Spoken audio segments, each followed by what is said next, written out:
Canada was meant to be the 51st state. What? You have a lot of guns pointing at each other, and a ceasefire without going a little bit further would have been tough.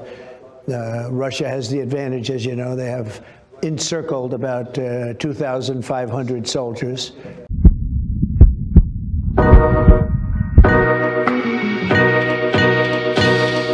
Maga really doesn't know how to pull punches, and I really had to see what it was all about because Laura Ingraham did an interview with Donald Trump. Now, I've seen this interview.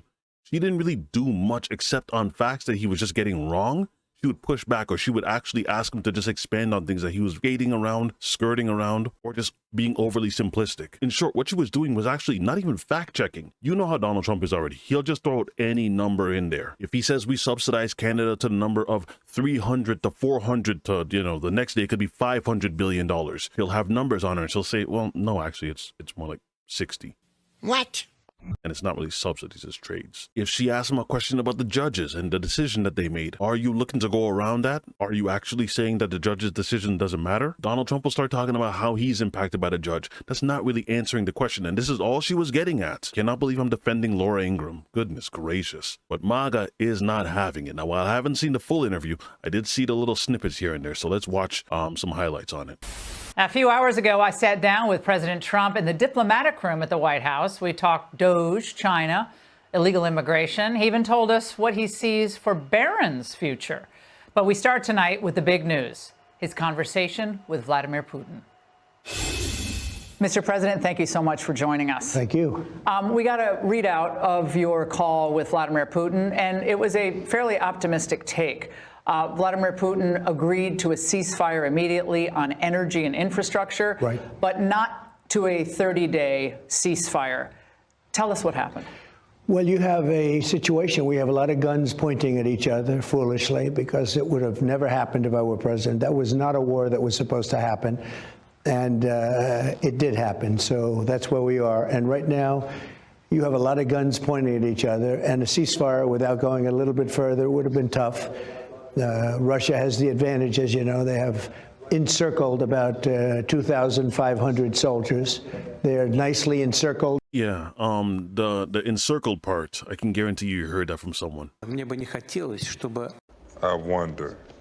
He keeps on making that statement that while he was around, it wouldn't have happened. All the signs were already present. This is an article that was written in 2017, which says that anxious Ukraine risks escalation in creeping offensive. According to The Guardian, EU ministers press Russia over fighting in Ukraine. France raises issue in a phone call, and EU foreign ministers meet next week will urge Russia to rein in separatists. How about this one, according to The Guardian? Violence flares in war-weary Ukraine as U.S. dithers and Russia pounces. As Ukrainian forces trade shellfire with Russia-backed rebels, the residents of Avdiivka, I hope I said that correctly, face endless stress and misery. So let's make this clear. Fighting was already happening in the midst of his administration. This is an article that I read from 2017 telling you that the Ukraine peace deal was in danger. Then what happened? The fighting and the war was already present. It just escalated the later it got. So for him to say that it wouldn't have started under him, that's a blatant lie. It was already going on, and you know it was. That's not good, and we want to get it over with. Look, we're doing this. There are no Americans involved. There could be if you end up in World War III over this, which is so ridiculous, but, strange things happen. And I think we had a great call. It lasted almost 2 hours. Talked about a lot of things and toward getting it to peace. And we talked about other things also. Was there non-negotiables mentioned by Putin? It was reported that I think the Kremlin media actually stated that he demanded an immediate cessation of aid to Ukraine in order to get to this multi-step deal. No, he didn't. We didn't talk about aid, actually. We didn't talk about aid at all. We talked about a lot of things, but aid was never discussed. Yeah, you remember what happened the last time they pulled aid and intelligence? Russia pounced. What makes you think Russia wouldn't pounce again? Why would you do that? So stated that both sides want to get to an improved bilateral relationship, the United States and Russia. That's true. How can we trust that Vladimir Putin actually wants that and that he's not also being influenced at the same time by his close friend, President Xi of China? True. Well, look, we have our own discussions with President Xi of China, and he wants to get along also, and he's looking to get along, and we're looking to get along with him. and we will. We have a problem of trade where we have a very big imbalance with China. With Russia, we don't have that much trade, and they'd like to, and we'd like to also. They have some very valuable things for us, including very big forms of rare earth. They have a lot of earth. You know, they have a big chunk of real estate, actually the biggest in the world for a country by far. And on that, they have things that we could use, frankly, and that other people could use. I think that President Xi would like to get along, and I think Russia wants to get along with the United States. I also think we're a much different country than we were just a few months ago. We're a country that's now respected. We were not respected. We were being laughed at. We had incompetent leadership. This was a war, as an example, that would have never happened if I were president. Is part of your desire to... Hold on, that really didn't answer the question, because the question was, what are the guarantees that the ceasefire won't be broken? What do you have to actually put forward to guarantee that Vladimir Putin is actually going to live up to his end of the bargain and not just renege on it after you either leave office or a few years from now? Because if one of the threats is it could escalate, what's stopping it from escalating in a year or two? And then we just get back to the drawing board in terms of negotiation all over again. What's stopping them? And so I think one of the strategies that he wants to go with is boots on the ground, as in economic boots on the ground, because they have employees that are there that are going to be digging up rare earth. If they're in Ukraine, then if Russia bombs them, then that would trigger for NATO to get involved, the U.S. to get involved in terms of armed forces. Now we'd be looking at maybe World War III. So I guess the employees will be the deterrent. Forge this new relationship with Russia, also impacted by Russia's closer relationship since you left office in 2021 with China, because I think you talked about before the desire to box out China from that part of the world and have a closer relationship with Russia. So as a student of history, which I am, and I've watched it all, the first thing you learn is you don't want Russia and China to get together. With that being said, no, it's not a big part of it, but maybe that'll happen or maybe it won't. Obama really forced them together through energy and bad energy policies. And what he did, so many different things. He forced a marriage which would never have taken place. It was not a natural. And for one reason, Russia has tremendous land, a lot of land, and China doesn't have enough land. Russia has a much smaller population than China. And it's sort of a natural, it was always a natural enemy situation. They're probably friendly now, but we're going to be friendly with both. I think we're going to be friendly with both. China needs us in terms of trade very badly, but we have to straighten out the deficit. We have now more than $1 trillion deficit with China. It's not even believable. And we're going to be doing something about that. And with Russia, they would like to have some of our economic power. The criticism that you've heard since really 2015 is that you have more in common with Vladimir Putin than you do with globalist leaders, maybe some NATO leaders, and in this case, with Zelensky. You're both nationalists. Zelensky's more of a globalist. How do you respond to that criticism? Well, I am a nationalist, but I'm a nationalist for the United States, not for anybody else. And it's interesting because there's nobody been tougher on Russia than me. I'm the one that pointed out Nord Stream 2, and I stopped it. Nord Stream's the biggest pipeline, I guess, in the world, taking care of all of Europe. And it was being built from before I got there. And somehow they were on the way. It was going to be, and I stopped it. It was just stone cold dead. I stopped it in its tracks. That's not somebody that's being particularly nice. It was the biggest project they ever had. I had it stopped. When Biden got in, he immediately approved it, like immediately. One of the first things he did in office was he approved Nord Stream 2. Nobody ever heard of Nord Stream 2 until I was president. I said, okay, all right, we need to pause right there because that's a lot. It's a whole lot. We touched on Nord Stream 2. Fine. Biden's really living rent-free in this guy's head. That 2020 loss really does bug him. It really actually does bug him. To think that he lost to Biden, it does actually bother him. But back to his points anyways. So he touched on Nord Stream 2. And she also inquired that you seem to get along more with Russia as opposed to someone like Zelensky. And that Zelensky being a globalist and Putin being a nationalist. The attitude that he shows toward the contrast of certain leaders is night and day. And I think anyone could admit that. They ask him, is Putin a dictator? He'll say he can't answer that. They'll ask him if Zelensky's a dictator.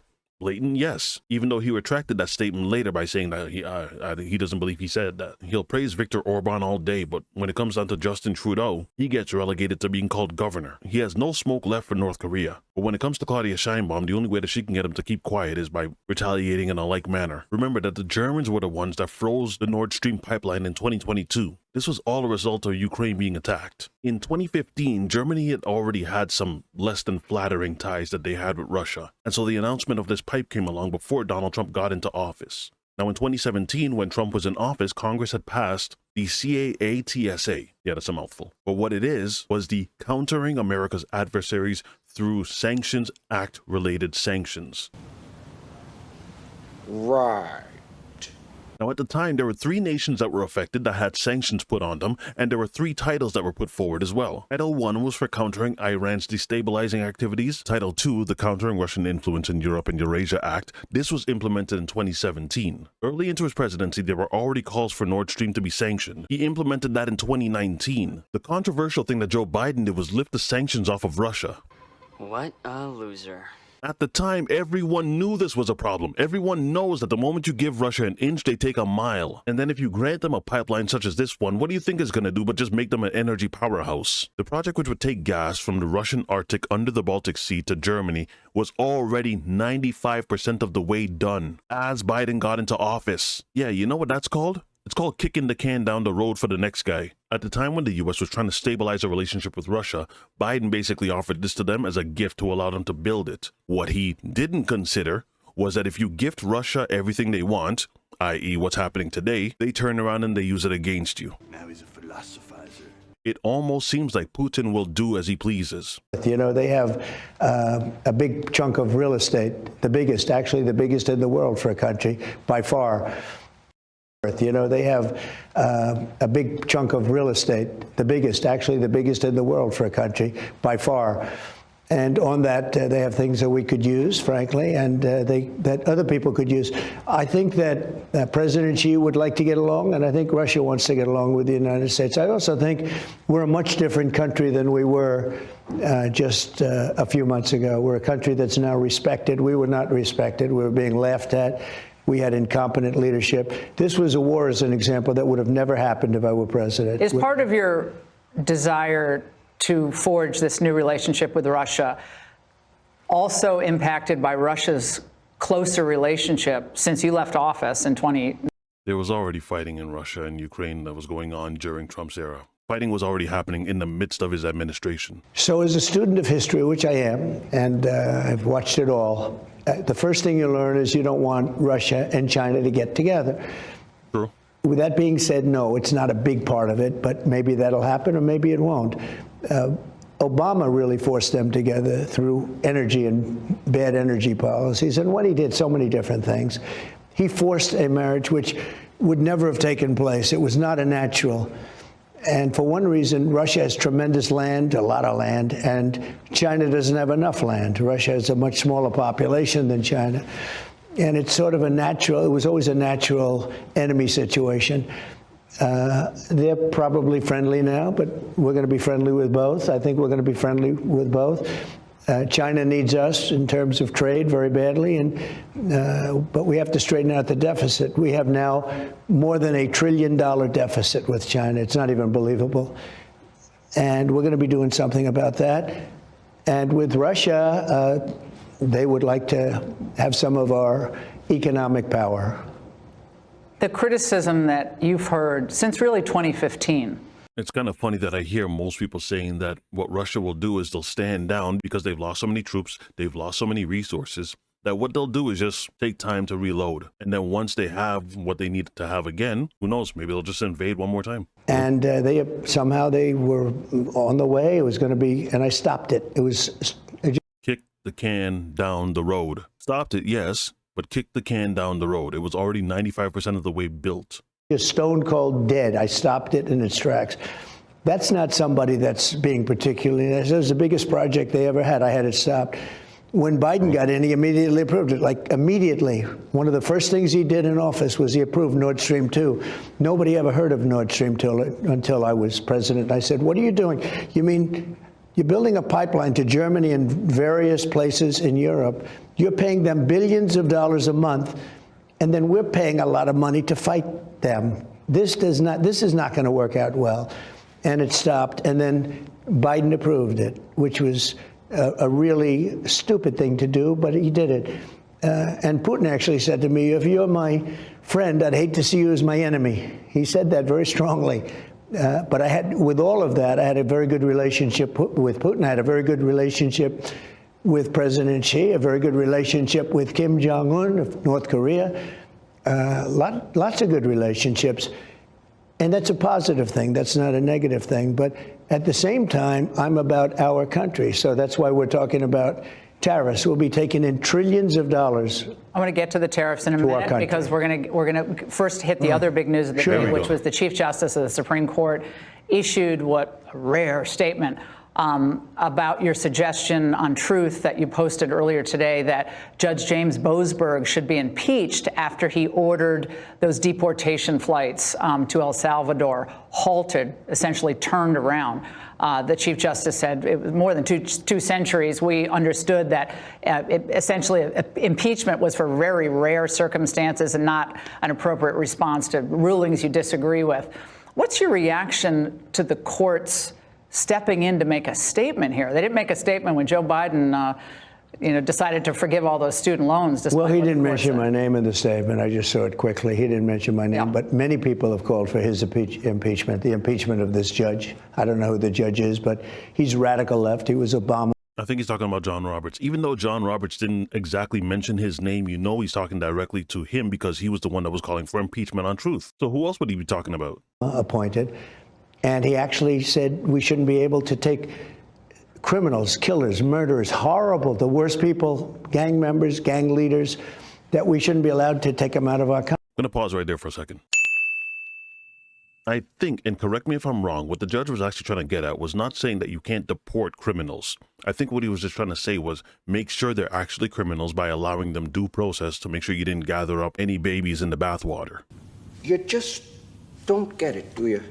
You don't. They were reported to have about 200 plus members of the De Aragua gang. If they're all gang members, deport them. They're all criminals, deport them. But how do you not offer a report to see any names of the people that are actually being deported? If we're talking about someone that actually has their papers, then the method that you would utilize to get them out is they would have to go through the process. And that's all the judge was asking for. Turn the plane around and let's do this the right way, which is exactly what Laura Ingraham was trying to get at. It's funny, though, when you see some people that were actually doing a live coverage of this, in the comment section, my goodness, Laura was getting blasted. Well, that's a presidential job. That's not for a local judge to be making that determination. And I thought it was terrible. In fact, he said when they were well on their way, there was an order issued, as I understand it, to bring them back or to not let them go or something. And this is not something that the country would stand for. These people, they were let in here by an incompetent president who had open borders, and anybody throughout the world could come in.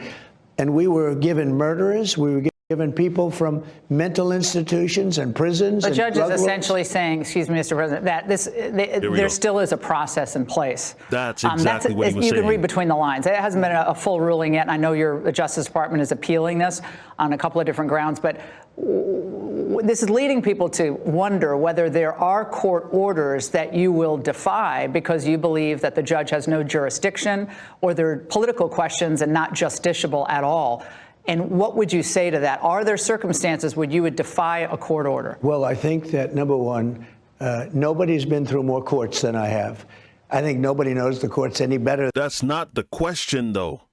She's asking you a very plain question. Very straightforward. Are there court orders that you would actually just defy? That's what she's asking. For you to then go around in circles and say, well, no one has actually been involved in more courts than I have. That's not the question. The judge gave a very direct order, and then you skirted around and did your own thing. That is called being a law unto yourself. Better than I have. I would say the chief judge does, but nobody knows them better than I have. And what they've done to me, I've had the worst judges. I've had crooked judges. I have judges that valued Mar-a-Lago at $18 million because that benefited his case, because he wanted to see me convicted of something. I have judges that were Who says Trump isn't a politician? Politicians answer the question that they want, not the question that's asked. You could ask a politician, hey, what color is the sky? And they'll start talking about apple juice. No one asked you about this. No one asked you about your ordeals with the courts. We're talking specifically about this one situation here. The judge gave an order. You violated that order. What does that say? And for those that say that Trump is not a typical politician, $1 million because that benefited his case, because he wanted to see me convicted of something. I have judges that had relatives making millions and millions of dollars on the election, ruling on the election. But going forward, I had relatives making millions and millions of dollars on the election, ruling on the election. But going forward, I had judges would you that were defy so a court corrupt. order? Because that we all know that, and that was outrageous. I never did defy a court order. And you wouldn't in the future? No, you can't do that. However, we have bad judges. We have very bad judges, and these are judges that shouldn't be allowed. I think at a certain point you have to start looking at what do you do. this is why John Roberts spoke up, because you have bad judges according to who? This is where those misunderstandings makes it almost look like what people accuse you of having, Trump derangement syndrome. If the judge gives a verbal order to turn the plane around, why is it that the assumption is that the judge is crooked as opposed to the judge is trying to not get you to skirt around the law? When you have a rogue judge, the judge that we're talking about, you look at his other rulings, I mean, rulings unrelated, but having to do with me, he's a lunatic. He wants details of when flights departed and trying to, I guess they seem to be trying to lay the predicate for your administration having defied a court order. Now, you all have said you haven't given specific times, and you filed a motion in court, your Justice Department, to prevent any more information getting out about specific times of flights. So that seems to be where this is going. Do you have faith that the Supreme Court ultimately will rule in your favor in this case? I do, because the job of getting people out of our country that are murderers, that are absolutely the worst people, the drug lords are causing such problems in this country. You know, drug lords came in, the biggest of them. They left other countries to come in here. They came through an open border. Absolutely. They're making millions of dollars destroying people's lives, killing people. And that's a presidential thing. We're supposed to be getting them out or getting them brought to justice. We had a judge, I would call him a rogue judge. You can call him whatever you want. I know nothing about him. I heard about this very late in the process, and I said, that's a strange order. You have local judges, local federal judges, period, and DAs and prosecutors, DAs, state attorney generals that want to really take over. I think some of it's for the publicity. They love the publicity. All of a sudden, they're on the front page of every newspaper, but they have no right to be. So they get in a little further to actually discussing Canada and the terrorists, but you already know what direction that's going to go. 51st state. He's going to say Canada only works as a state, where Canada's going to say, no, we'll never be the 51st state. All we have to do is just wait you out. You said it goes up, when you add it all up, it's $1 trillion. Way over 100, Canada. And here's my problem with Canada. Canada was meant to be the 51st state, because we subsidize Canada by $200 billion a year. We don't need their cars. We don't need their lumber. We have a lot of lumber. We freed it up, as you know, last week. We're freeing it up so that you can actually cut down a tree without being, given the death penalty. Because what these radical environmentalists have done to our country, but we freed it up. But we don't need their lumber. We don't need their energy. We don't need anything. We certainly don't want their automobiles. They make a lot of millions of automobiles are sent in. I'd rather have them made in Michigan. I'd rather have them made in South Carolina or any one of our. You're tougher with Canada than you are with some of our biggest adversaries. Only because it's meant to be our 51st state. And okay, but but listen to this for a second. We need their territory. They have territorial advantage. We're not going to let them get close to China. Look, right? I deal with every country, indirectly or directly. One of the nastiest countries to deal with is Canada. The people that, now this was Trudeau, the people that good old Justin, I call him Governor Trudeau, his people were nasty. And they weren't telling the truth. They never told the truth. You know that, they'd say, well, we don't charge. Well, they do. They charge tremendous. They charge tremendous. And if you look at dairy products, what they've done to our farmers, I'd go up to Iowa, I'd go up to different places, Nebraska, and they would always complain about Canada, how they get ripped off. Do you know that Canada has a 250% tariff? 250, nobody knows that. They charge us numbers that are crazy. But what- we what's have a the end very game? big deficit with Canada, and 60 there's billion. no reason, much more. We have much more. Just, think so. just so you understand, we subsidize Canada, and I like Canada. I love Canada. I love. So just wanted to go over that with y'all. Whatever your thoughts are, leave them in the comment section. If you guys enjoyed this video, don't forget to drop a like, and I will see you again on the next one. Be easy, y'all.